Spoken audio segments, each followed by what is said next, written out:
سلامونه مینوالو ارمان سراج یم مینوالو څنګه چې تاسو ته پته ده یو څو ورځې مخکې جرأت صاحب راغلی و 2 ورځې دلته کې ایثار و او موږ ویډیوګانې کړې تصویران مو ویستي وو او هغو دلته کې ډېر خوشحاله وو نو هغو چې کله اسلام آباد ته تلو نو هغو په موږ پسې یو غزل جوړ کړو ډېر ښکلی غزل و او وایي غزل دا شعرونه یا د ښه خلک یا د ډېر خفګان نه جوړی یا د ډېرې خوشحالۍ نه جوړی نو هغو ډېر خفه وو دا یو څو شعرونه غزل یې جوړ کړلی زه ستاسو سره شریکوم د سوات د جګو غرونو تېرېدمه مړ کېدم د سوات د جګو غرونو تېرېدمه مړ کېدم ارمان پسې په لاره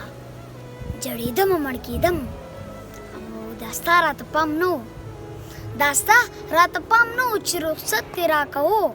په بند بند زه جانانه ماتېدمه مړ کېدم او فرحان سلمان رضوان او د لالا خوږې خبرې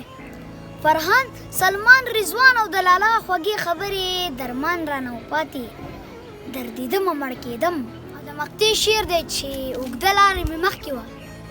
اوږده لارې مې مخکې وه جرأته یارېدم تیاره وه ملکنډ نه پوزېدمه مړ کېدم